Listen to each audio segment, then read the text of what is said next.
The Florida sun was sinking low, bleeding orange across the horizon, as Ethan Cole adjusted the strap of his rifle and pushed through the tangled brush. Hunting had always been his escape, the quiet of the wilderness a relief from the noise of daily life. But that afternoon something unusual caught his eye. Beneath a curtain of vines and moss, half swallowed by years of neglect, he spotted the faint glimmer of metal. At first, he thought it was a rusted trailer left behind by careless campers, but when he brushed back the vegetation with the edge of his boot, his chest tightened. The curved lines of an SUV emerged, its paint dulled to a mottled brown-green, its windows fogged from years of condensation. The forest had claimed it, wrapping it like a relic in ivy and decay. Ethan's heart beat faster. He crouched, running his hand across the cracked glass and peered inside. The smell hit him first, damp, earthy, tinged with something metallic. The seats were torn and moss had crept through a broken window, sprouting where a dashboard once gleamed. On the passenger side floor lay a faded leather bag, its zipper rusted shut. Something about the scene pressed against his memory. He had heard stories in town, whispered at the diner over black coffee. A young couple from Georgia, Daniel and Claire Miller, had vanished more than a decade ago. They were last seen heading toward a retreat along the Georgia-Florida border, and then nothing. Searches had dragged on for weeks before fizzling into silence. Folks said the wilderness had swallowed them whole. Now, staring at the abandoned vehicle, Ethan wondered if he had just stumbled into the truth that had eluded so many for 14 years. But before we walk deeper into this mystery, don't forget to subscribe to the channel. By joining us here, you'll never miss another story that grips the heart and keeps you on edge until the very end. Back to the forest. Ethan's hands trembled slightly as he forced the car door open with a grunt. The hinges groaned, protesting years of rust. Inside, the air was thick, suffocating, and every object seemed frozen in time. A child's blanket, sun-bleached and stiff, was wedged between the back seats. A set of maps, their ink smudged with water damage, lay crumpled in the glove compartment. Ethan swallowed hard. "Lord have mercy," he muttered under his breath, the weight of his discovery sinking in.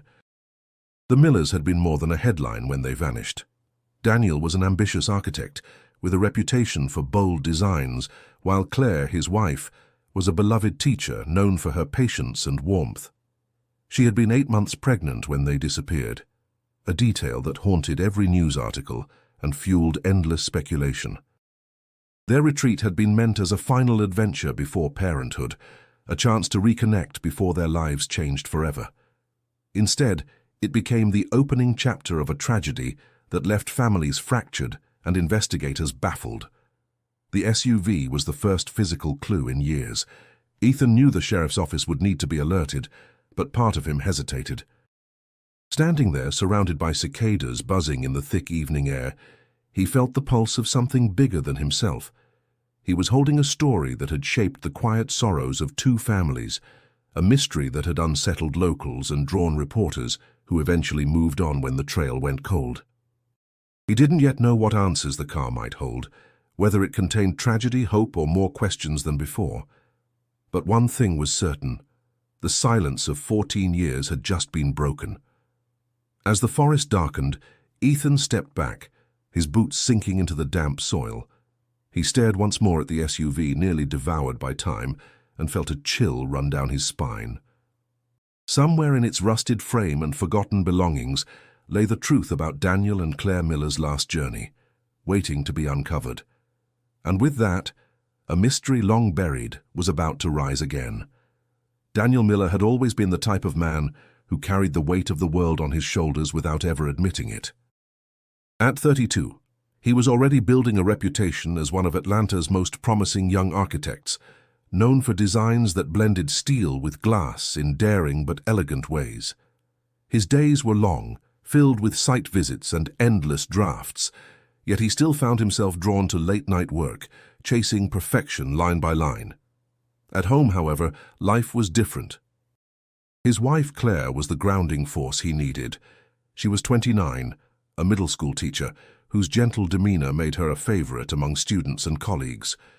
Her classroom was filled with colorful posters and shelves stacked with well-worn novels, each one a piece of her heart. She believed in patience, in kindness, and in finding light even in difficult places. When Claire discovered she was pregnant, their small suburban home seemed to transform overnight. A spare room became a nursery, its walls painted soft yellow, with a crib Daniel had assembled himself, despite his usual impatience with tools. They argued over baby names in the evenings, Claire curled up on the couch with a blanket, Daniel pacing as he defended his favorites with a grin. "You can't be serious about Maximilian," Claire teased one night, her laughter soft but sharp. "Why not? It sounds strong," Daniel replied, pretending to puff out his chest. "It sounds like someone destined to wear a crown," she shot back. "We're raising a child, not royalty." "Fine," he sighed dramatically, then leaned down to kiss her forehead. "But one day you'll thank me for my impeccable taste." Those moments were tender, yet beneath them lingered unspoken tension. Daniel's drive at work sometimes left Claire feeling invisible, her growing belly a silent reminder of the life they were about to welcome, while he buried himself in blueprints. She never doubted his love, but she worried his ambition might keep him from slowing down when their child arrived. Daniel, on the other hand, feared he wouldn't be enough. His own father had been absent, a man more interested in fleeting adventures than family, and Daniel swore he would never repeat that cycle. Yet the closer Claire's due date came, the louder the voice in his mind whispered doubts. Would he know how to be a father? Could he protect them, provide for them, keep the promise of stability he had made? Their neighbors often saw them walking hand in hand through their quiet subdivision, Daniel's tall frame leaning slightly toward Claire's smaller one, her hand resting instinctively over her stomach.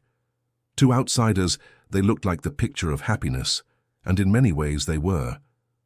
But like every couple on the edge of parenthood, they were also balancing fear, expectation, and the sharp edge of change. One evening, as cicadas hummed outside their window, Claire placed Daniel's hand on her stomach. "Feel that?" she whispered. Daniel froze, then smiled as he felt the faint flutter of movement beneath his palm. "That's... wow," he said softly. His usual confidence slipped, replaced by wonder. "She's real," Claire murmured. "Or he. Either way, we're not just imagining this anymore."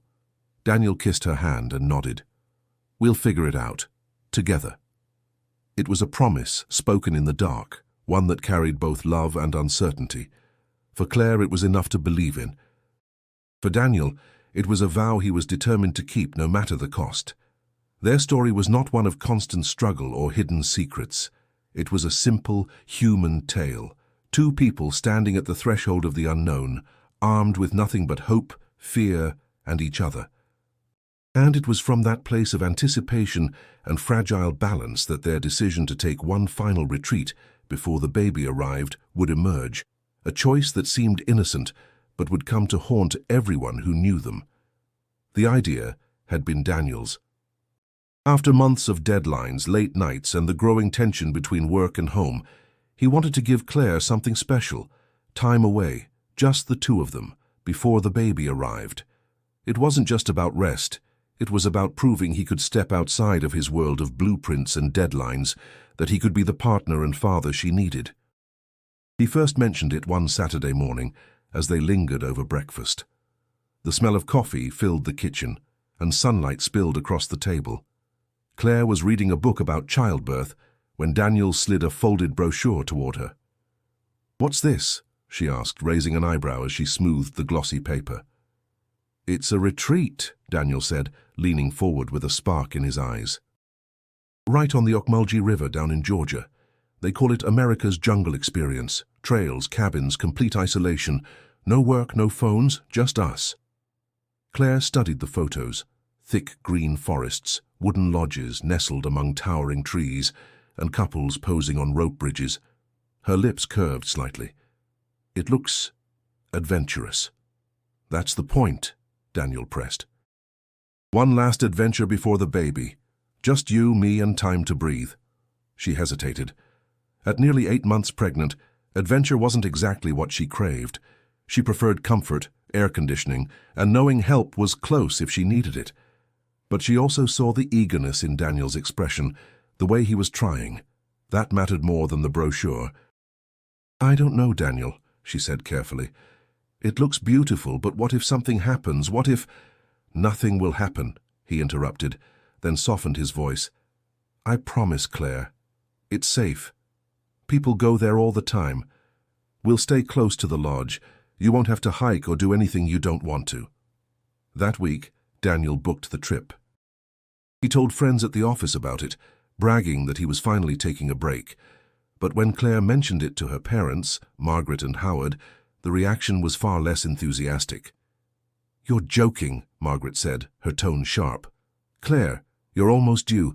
You need to stay close to your doctor, not run off into some swamp." "It's not a swamp, Mom," Claire replied, trying to sound patient. "It's a retreat.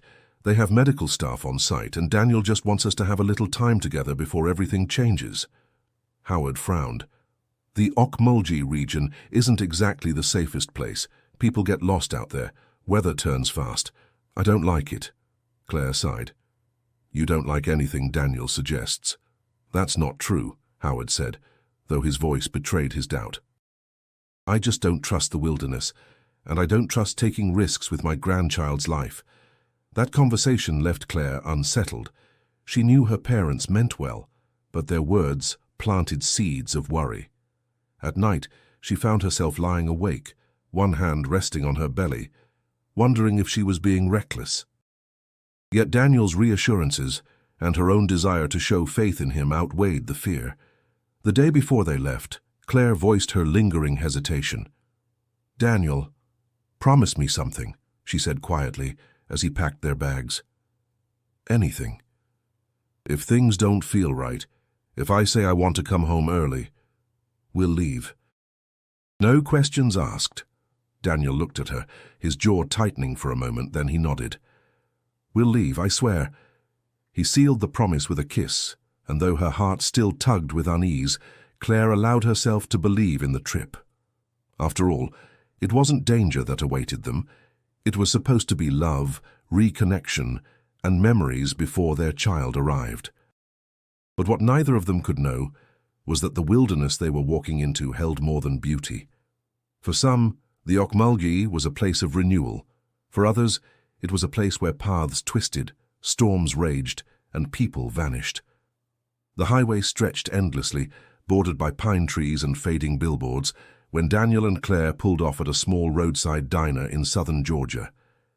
The neon sign flickered, casting a tired glow against the gathering dusk. It was the kind of place where truckers lingered over black coffee and families stopped for quick meals on their way to somewhere else. For Daniel and Claire, it was a pause, a chance to stretch their legs before finishing the drive. Inside, the diner smelled of fried onions and brewed coffee, the air heavy but oddly comforting. The couple slid into a booth near the window, Claire easing herself down carefully, one hand resting on her rounded belly. Daniel grabbed the menu, scanning it with more enthusiasm than he felt. "I don't know how you're still hungry," Claire teased, brushing her hair back. "I'm always hungry," he replied with a grin. "Besides, road food is part of the adventure." "Adventure," she repeated, her tone half playful, half skeptical. "That's one word for it." Their waitress, a woman in her 50s with a name tag that read Shirley, approached with a pot of coffee. She gave them a warm smile. "What'll it be tonight?" Daniel ordered a burger and fries. Claire chose a grilled cheese and tomato soup, the simplest comfort food she could find. Shirley lingered a moment, her gaze dropping to Claire's belly. "Baby's coming soon?" she asked kindly. "Any week now," Claire said with a shy smile. "First one?" Claire nodded. "Enjoy these moments, sweetheart." Life changes fast once they arrive. Claire's smile faded slightly after Shirley walked away. She turned to Daniel. "Everyone keeps reminding me how much life is going to change. I know they mean well, but it feels overwhelming." Daniel reached across the table, covering her hand with his. "Change doesn't have to mean bad. It just means different. We'll figure it out." For a moment, the tension lifted. They talked about baby names again, revisiting the same debate they'd had countless times. Claire laughed softly when Daniel once more tried to pitch Maximilian, and he rolled his eyes in exaggerated defeat. Shirley returned with their plates, setting them down with practiced ease. As Daniel bit into his burger, he glanced at the map spread beside him on the booth seat. He'd printed directions to the retreat, the paper edges already creased and marked with pen. Claire noticed his focus and raised an eyebrow. "Still worried about getting lost?" she asked. "Not worried," Daniel said, chewing thoughtfully. "Just making sure we're on the right track." "These back roads can get tricky," Claire smirked. "You and your maps. Sometimes I think you'd rather trust a piece of paper than me." He looked up, meeting her eyes seriously. "I trust you more than anyone, Claire. That's why I'm doing this. For us." The words softened her, even though a part of her still wrestled with unease. She leaned back in the booth, sipping her soup, and tried to believe that everything would unfold as Daniel imagined. Around them, the diner buzzed with ordinary life. A group of teenagers laughed loudly at the counter. A trucker read a newspaper with tired eyes, and Shirley hummed faintly as she refilled coffee cups. No one realized they were witnessing the final hours of a couple who would soon vanish from the world. When they left, Claire paused by the door, her hand absently resting on her stomach as she glanced back at the warm glow of the diner. Something about it lodged in her memory, though she couldn't explain why. "Ready?" Daniel asked, jingling the car keys. She nodded, forcing a smile. "Let's go." The SUV pulled onto the highway again, its taillights fading into the night. It was an ordinary evening, nothing remarkable in the eyes of those who saw them pass. But for Daniel and Claire, it was the last time anyone would remember them alive, the last imprint of their journey before the wilderness swallowed their trail. When the Millers drove away from the diner, no one thought much of it. They blended into the stream of headlights, another couple traveling the lonely highways of Georgia. But sometime after that meal, their presence slipped from the world. By morning, Claire's parents expected a call confirming they had reached the retreat. When no call came, Margaret tried to reassure herself. "They're just busy settling in," she told Howard, though her voice betrayed unease. By the second day, worry had hardened into fear. Calls to Daniel's phone went unanswered, each attempt ending in the flat tone of voicemail. Local authorities were contacted, and soon a search began. At first it seemed routine, missing travelers, maybe a dead car battery or poor cell reception. But when days stretched without word, concern deepened. Search teams fanned out along back roads near the Ocmulgee River, helicopters scanned the treetops, and volunteers walked trails with flashlights and dogs. Yet the SUV never appeared. Sheriff Paul Henson, who led the initial investigation, stood before reporters at the courthouse steps. His words carried the weight of uncertainty. "We've deployed every resource we have. At this point we can't confirm foul play, but we're not ruling anything out." Reporters seized on the story. A young couple, a pregnant wife, a mysterious disappearance. It all made headlines across Georgia and beyond. News stations replayed the same photo. Daniel with his arm around Claire, her belly just visible beneath a floral dress, both smiling at the camera as though the future were certain. Speculation grew. Some suggested the couple had driven off the road into a swamp or river, their vehicle hidden beneath murky waters. Others whispered darker theories, robbery, abduction, maybe even a deliberate choice to vanish. For Margaret and Howard, each day was agony. Margaret clutched her phone constantly, convinced she might miss a call. "She would have found a way to reach me," she said through tears. No matter what Claire would have called. Howard remained stoic, but his frustration spilled out in private. "How does a car just disappear? People don't vanish into thin air." On Daniel's side, his younger brother Michael grew restless. He bristled at the media's portrayal of Daniel as reckless. "He wasn't stupid," Michael insisted. "He loved Claire. He never would have put her in danger." Yet beneath his anger was a flicker of doubt, a voice he didn't want to admit he heard. What if Daniel made a mistake? The community responded with candlelight vigils. Neighbors lit candles on porches, churches held prayer circles, and flyers with the couple's faces appeared on telephone poles. But hope dimmed as weeks turned into months. Leads dried up. Calls stopped coming. After 6 months, the official search was scaled back. Sheriff Henson's updates grew shorter, his tone more resigned. "So without new evidence," he admitted, "there's little more we can do." The case became another cold file, thick with interviews, maps and theories, but thin on answers.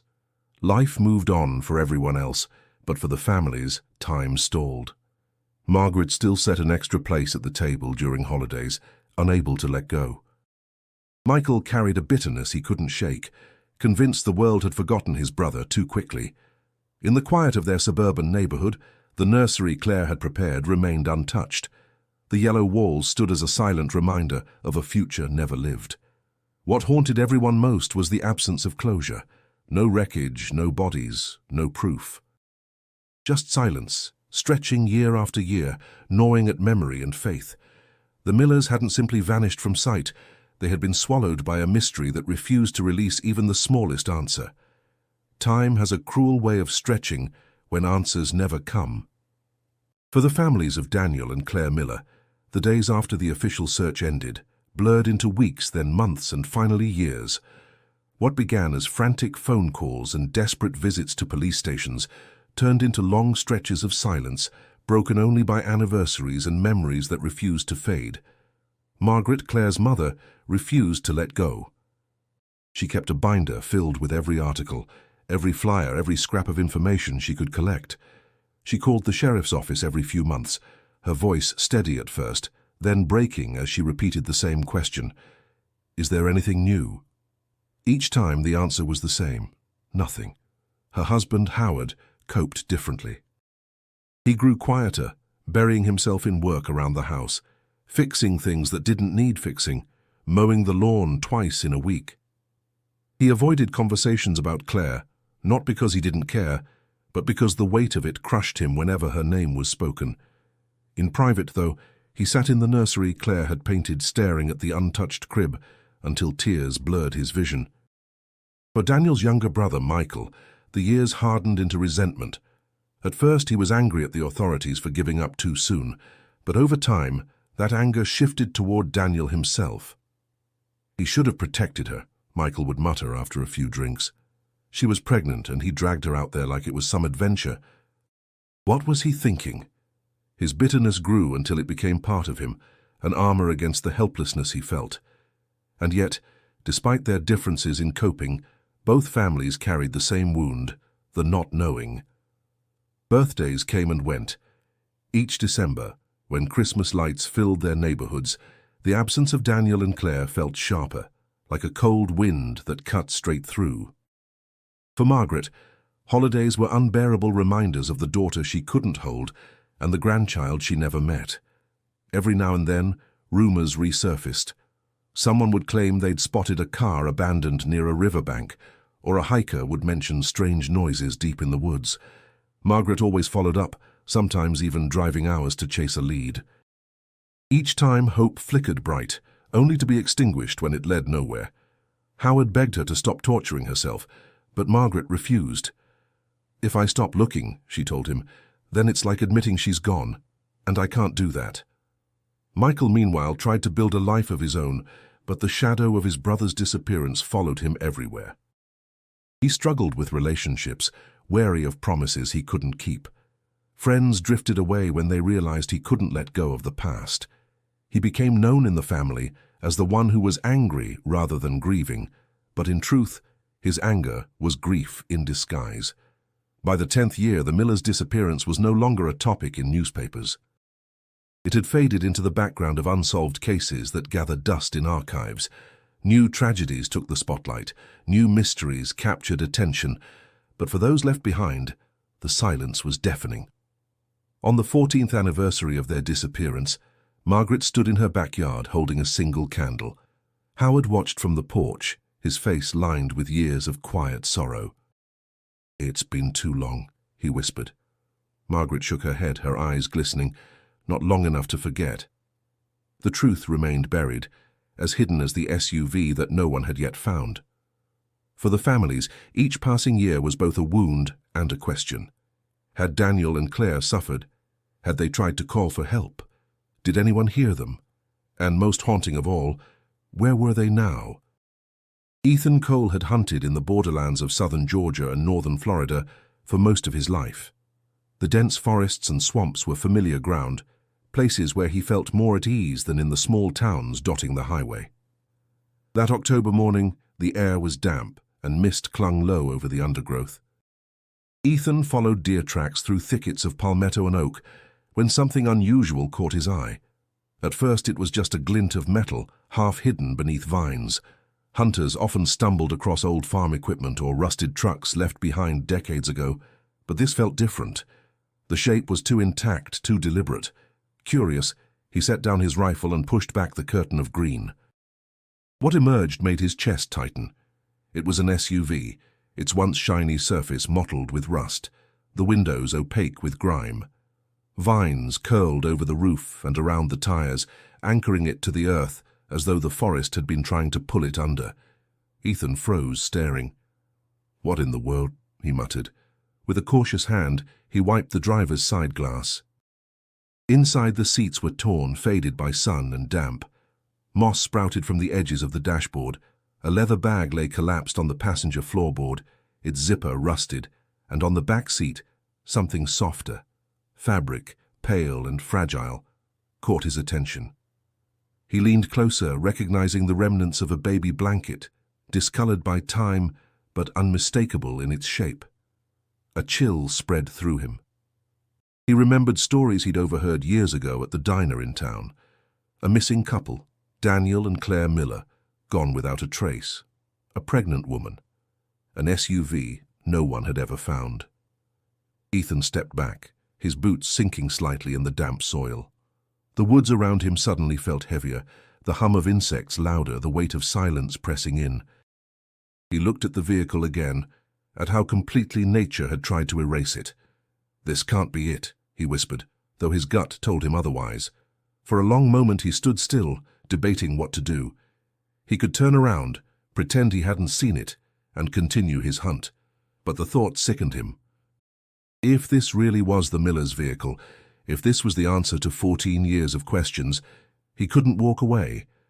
His phone had no service in the deep woods, so he marked the spot with a strip of bright cloth torn from his hunting pack. Before leaving, he forced the driver's side door open, the hinges groaning with rust. The smell hit him, stale, damp, tinged with something metallic. He coughed, covering his nose with his sleeve. Inside he saw maps in the glove box, their edges swollen from water damage, and a small notebook with its pages stuck together. Ethan didn't touch much more.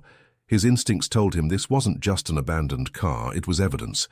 He closed the door carefully and stepped back again, his pulse still racing. The walk back to his truck felt longer than it should have. Every snap of a twig, every rustle of leaves made him glance over his shoulder, as though the forest itself was guarding the secret he had just uncovered. By the time he reached the clearing where his truck was parked, sweat clung to his brow despite the cool air. He slid behind the wheel and sat for a moment, gripping the steering wheel tightly. 14 years, he whispered to himself, and it was here the whole time. Without another thought, he started the engine. The hunt was over, but what he had found was something far greater, something that would shake families, reopen wounds, and drag a forgotten case back into the light. When Ethan Cole walked into the sheriff's office the next morning, his clothes still carried the faint smell of damp earth. Sheriff Paul Henson, older now and grey around the temples, looked up from his desk with tired eyes. Ethan had expected skepticism, but the urgency in his voice cut through the usual routine. "You need to hear me out," Ethan said, setting his cap on the desk. "I found a vehicle out in the woods.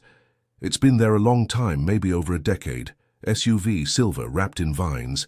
There's stuff inside, maps, a bag, even what looks like a baby blanket." The sheriff's posture stiffened. For years, the Miller case had sat like a scar in his files, one he'd never fully shaken.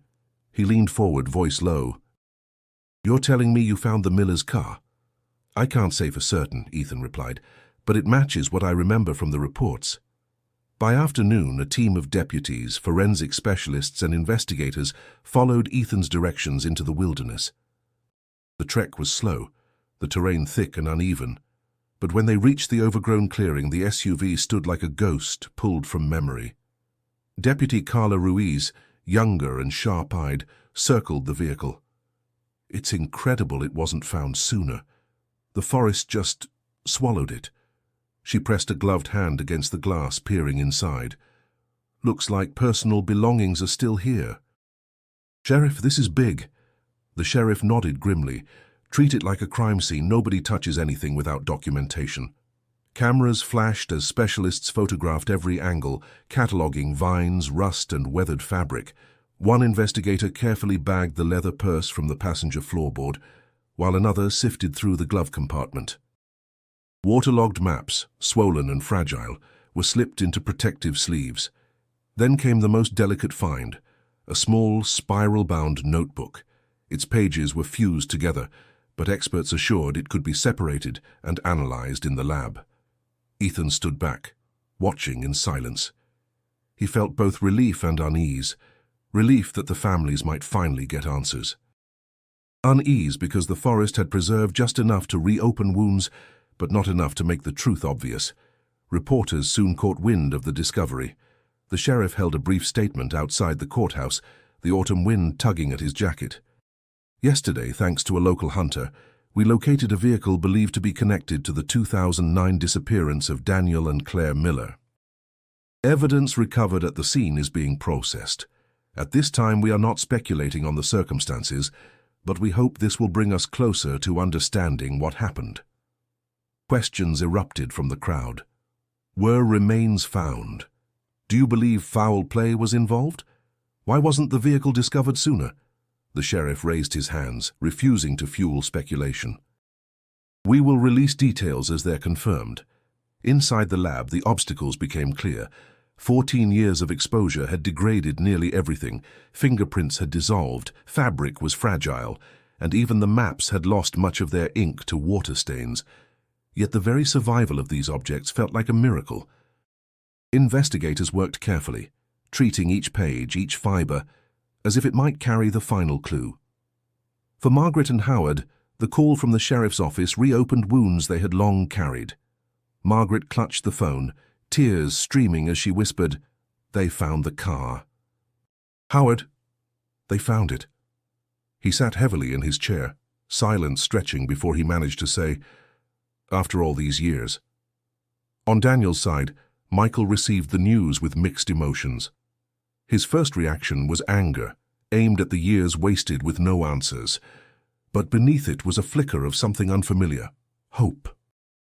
"If they found the car," he told a friend, "maybe they'll finally find out what happened. Maybe I can stop wondering." The discovery did not bring closure.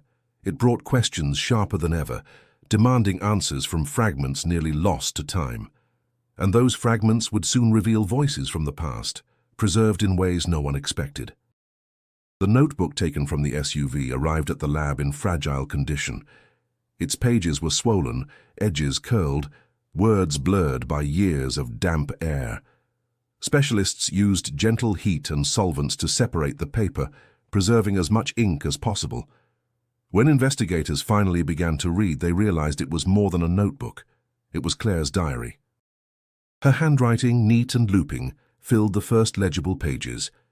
She described the excitement of leaving home, the long drive through Georgia's back roads, and her gratitude that Daniel was trying so hard to give them this retreat.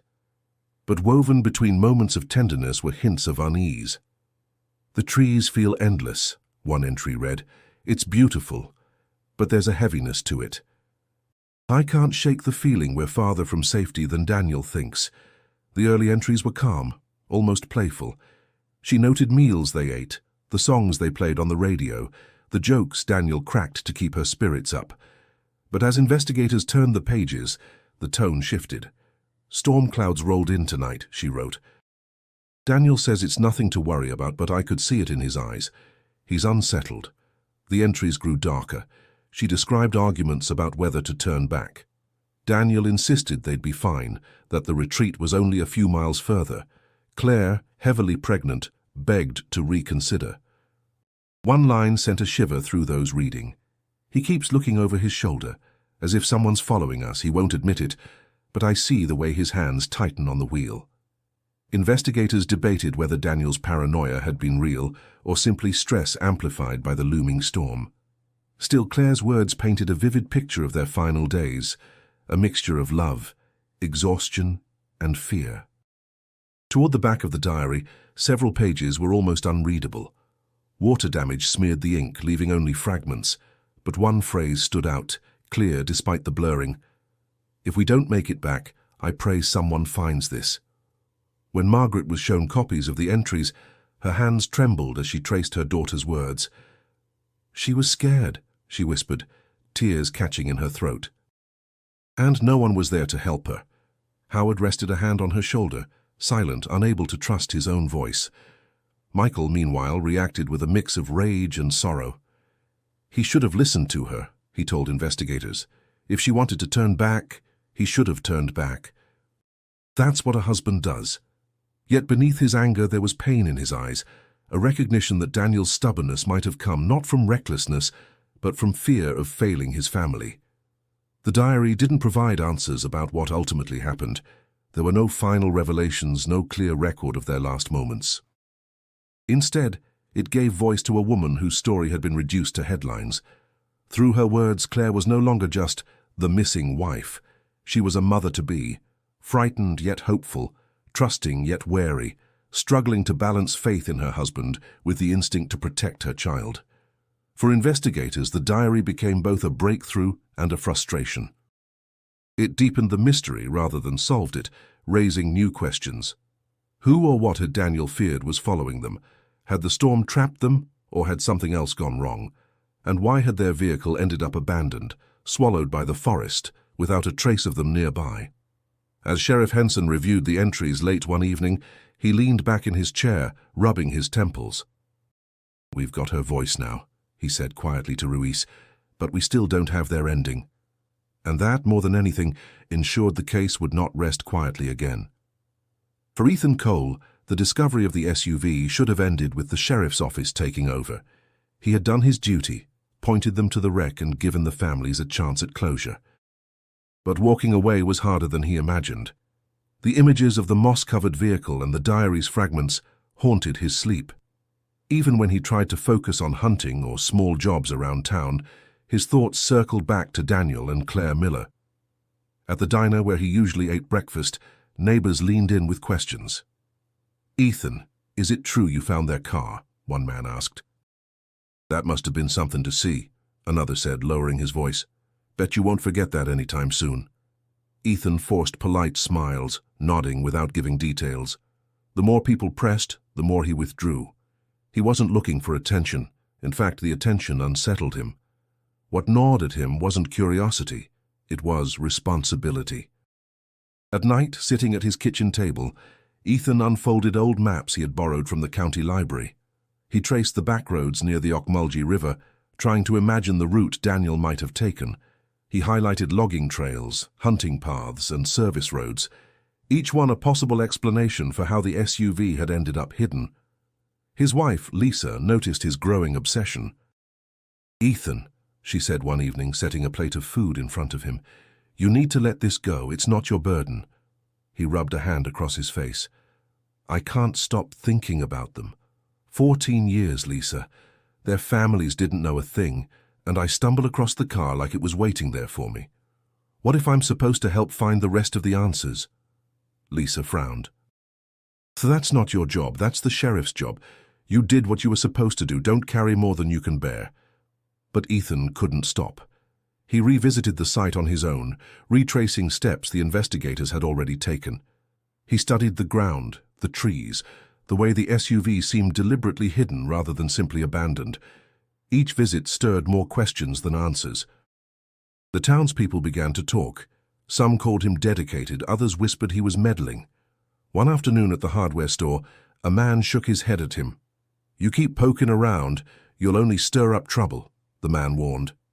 Ethan met his gaze evenly. "Trouble's already been here, I just happened to see it." Still, the burden weighed heavily on his personal life. Lisa grew frustrated, their conversations turning into arguments.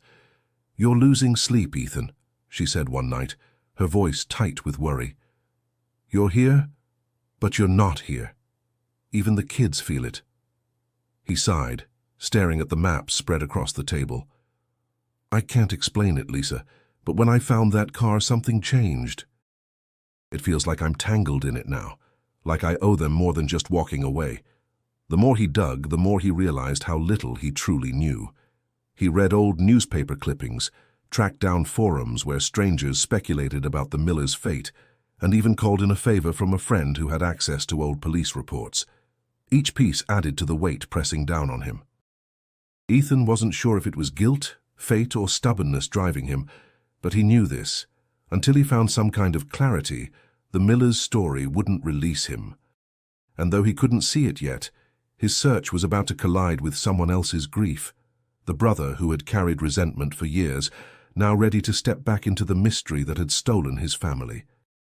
When the discovery of the SUV hit the news, Michael Miller felt the old ache rise in his chest. He had spent years trying to bury the memory of his brother, hiding it beneath work and short-lived relationships. But the headlines dragged everything back. Daniel's smile, Claire's gentle voice, and the bitter taste of unanswered questions. He hadn't spoken much to his parents about the case in years. Phone calls were strained, birthdays forgotten, holidays avoided. The bitterness he carried toward Daniel had poisoned more than just his own thoughts. It had built walls between him and everyone who still wanted to remember Daniel fondly. But when reporters showed images of the SUV covered in vines, something inside Michael cracked. He packed a bag and drove down from North Carolina to Georgia, the miles slipping by under heavy silence. Memories crowded him as the highway stretched ahead. He remembered being the younger brother who always lived in Daniel's shadow, the one who felt invisible whenever Daniel walked into a room. And yet, he also remembered the times Daniel had stood up for him, teaching him to throw a baseball, pulling him out of fights in high school, reminding him he was worth more than his mistakes. When he arrived in town, Michael went straight to his parents' house. Margaret opened the door, her eyes red from sleepless nights. "Michael," she whispered, pulling him into a tight embrace.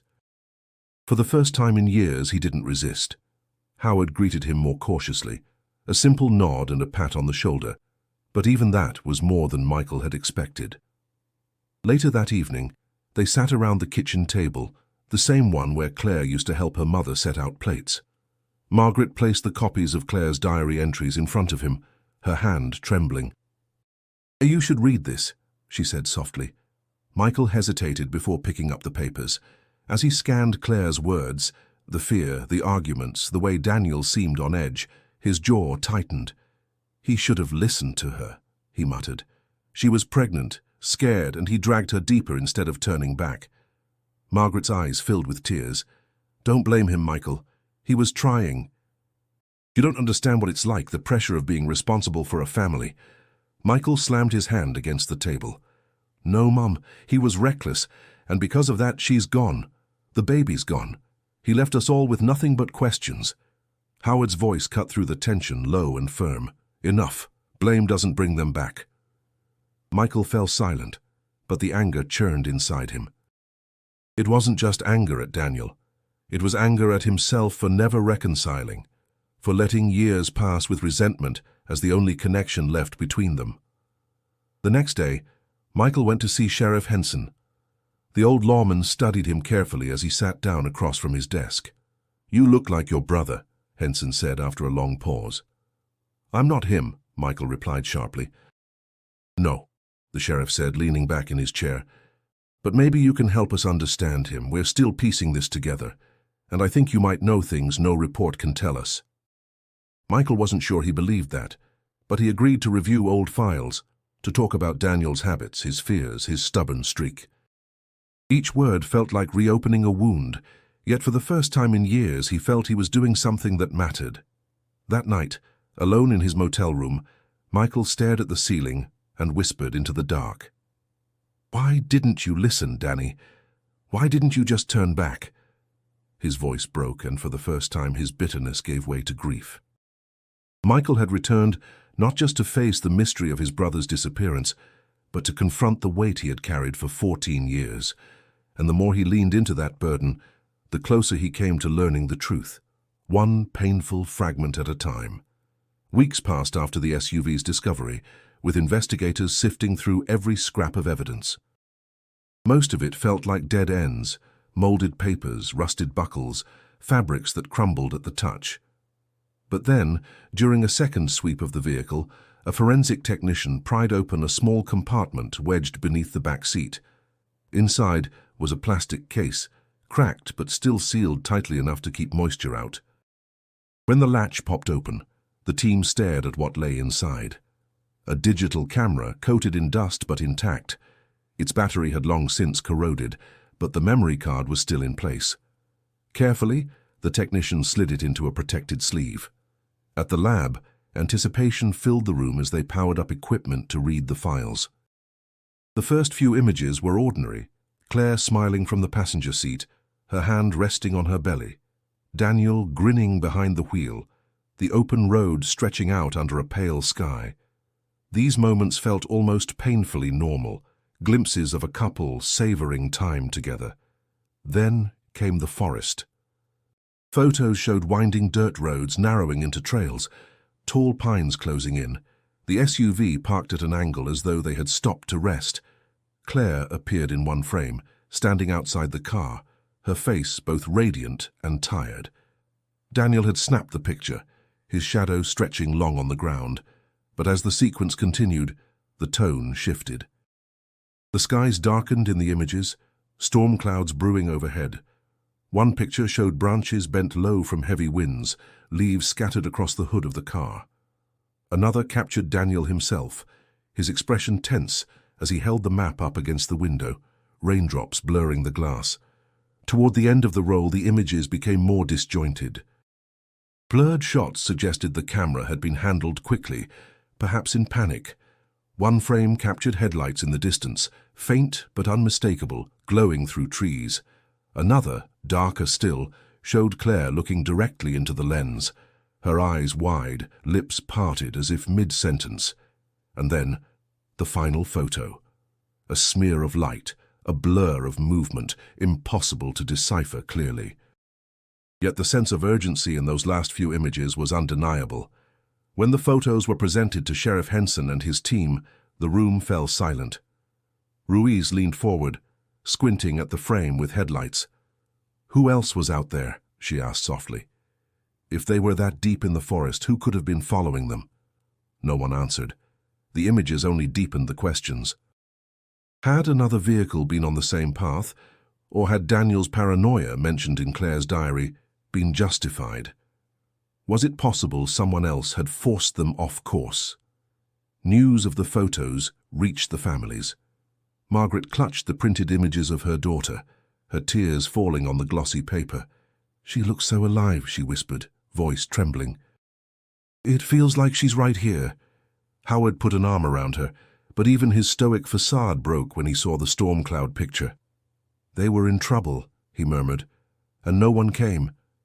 Michael's reaction was sharper. He jabbed a finger at the photo of the headlights.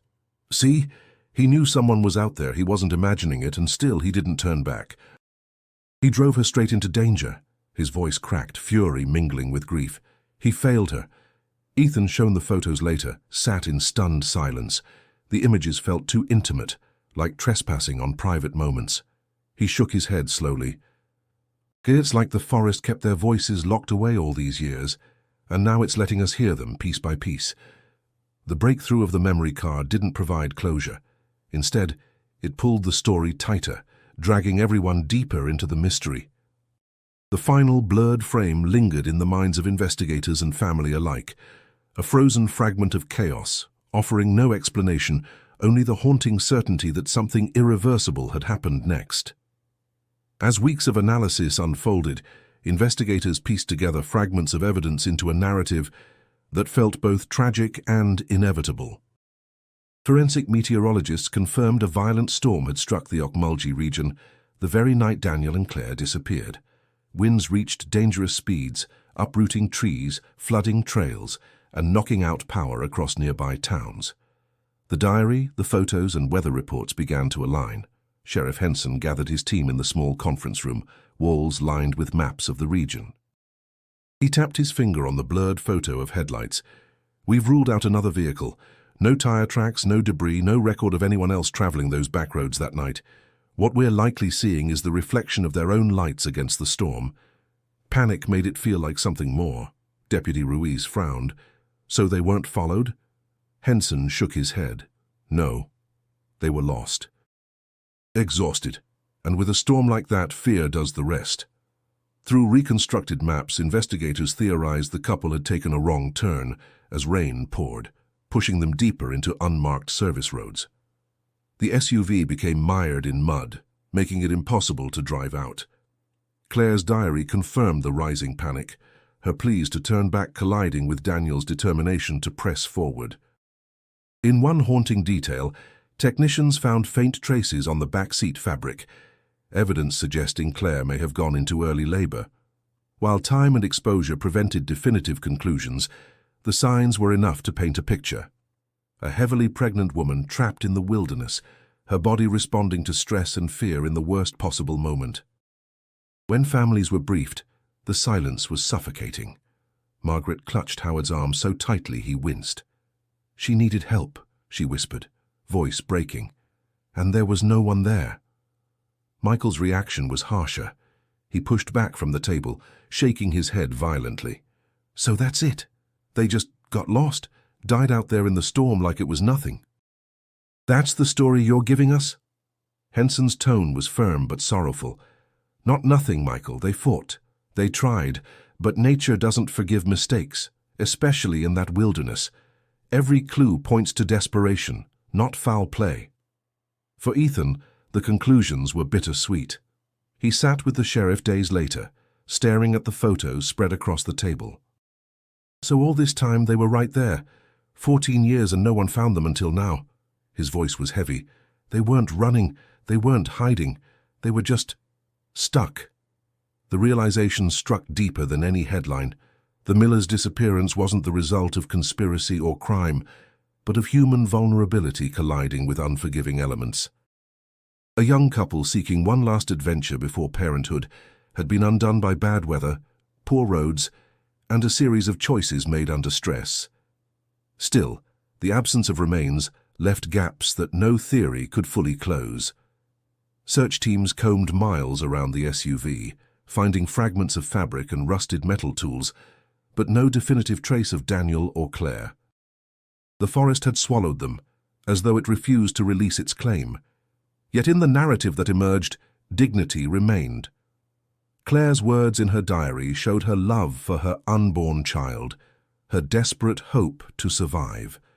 Daniel's stubbornness, once a source of blame, was reframed as fear of failure, the drive of a man trying perhaps too hard to protect his family.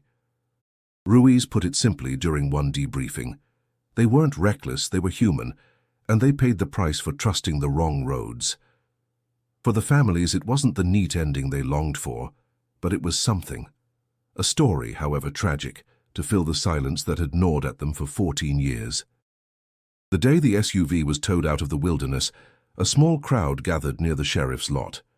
Reporters kept their distance, cameras clicking as the rusted vehicle emerged from the trees like a relic pulled from another world. For the Miller and Thompson families, it was both unbearable and necessary. Margaret stood close to Howard, her body trembling as she whispered, "That's theirs." "That's really theirs." He placed a steady hand on her shoulder, though his own eyes betrayed the weight he carried.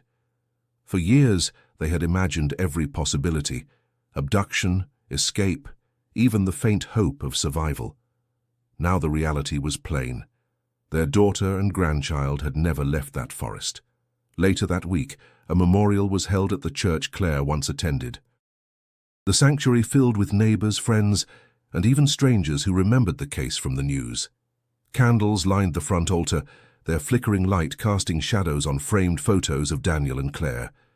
One picture showed them on their wedding day, beaming with youthful confidence. Another captured Claire cradling her belly, hope radiating from her face. Margaret spoke softly when it was her turn. "For 14 years I prayed for answers. I begged for one more chance to hold my daughter, to hear her voice. We didn't get that chance, but we did get this. Her words, her diary, her story. It's not enough, but it's something." She paused, tears rolling freely. "We will remember her not for how she disappeared, but for how she lived with grace, with love, with hope, for the child she never got to meet." Howard followed, his voice firmer, though no less broken. "We can finally say goodbye. Not because we wanted to, but because it's the only way forward. Claire, Daniel, and their baby deserve peace." "And so do we." Michael sat in the front pew, hands clasped tightly. He hadn't planned to speak, but when the pastor gently invited him, he stood slowly, his throat thick with emotion. "For years I was angry," he admitted, his voice rough. "Angry at Daniel for making choices I thought were reckless. Angry at myself for not being the brother he needed me to be. But when I read Claire's words, when I saw those photos, I realized he wasn't being careless, he was scared, he was trying, even if he didn't know how." He swallowed hard. "I don't forgive everything, but I forgive enough to let go of the bitterness. My brother deserves at least that." The congregation sat in silence, the weight of his words hanging in the air. It was the closest thing to reconciliation Michael had ever spoken, a fragile bridge built between grief and acceptance. After the service, Ethan approached quietly. He had kept his distance, unsure of his place, but Margaret reached for his hand. "You found them," she said, her voice quivering. "You gave us this chance." Ethan shook his head. "I just stumbled on what was already there." "The truth was always waiting." "But you saw it," Margaret insisted, "and for that we're grateful." Ethan nodded, though the gratitude felt heavier than praise. He still carried the images of the SUV, the diary, the blurred photo of headlights.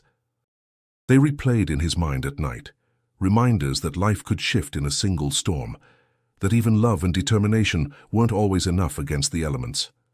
For the families, closure didn't mean erasing grief. It meant carrying it differently, no longer as a question mark that consumed them, but as a story with an ending, painful, incomplete, yet final enough to allow healing to begin.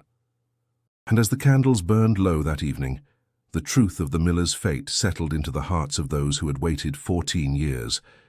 The mystery had finally given way to remembrance. The SUV sat behind the sheriff's office for weeks after its recovery, rusted metal gleaming under harsh security lights. To most who passed by, it looked like nothing more than a broken vehicle, but to those who knew the story, it was a monument, a symbol of lives interrupted, of choices made under pressure, and of the relentless passage of time. For Ethan Cole, the hunter who had stumbled upon it, life had shifted. He no longer walked into the woods with the same ease. Every creak of branches, every gust of wind through the trees carried weight. His friends asked if he'd ever hunt near that area again, and his answer was simple: no. Some places keep their stories. You don't go back. For Margaret and Howard, closure did not erase pain, but it gave shape to it. They held a private service at the edge of a river where Claire once played as a child. Margaret let a single white flower drift into the current. "For you, my sweet girl, and for the baby we never met," she whispered. Howard stood beside her, his hand firm on hers. "They're together now," he said quietly, though the crack in his voice betrayed him. Michael, too, carried the weight differently. For years he had defined his brother by anger, by absence, by the choices that led them into the storm. But now, as he walked through his own life, he found Daniel's memory resurfacing in unexpected ways.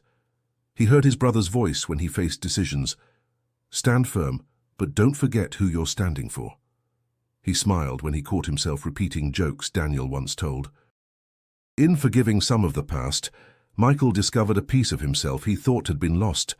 The investigation was officially closed, with the conclusion that the Millers had been victims of circumstance, bad weather, bad roads, and the cruel indifference of nature.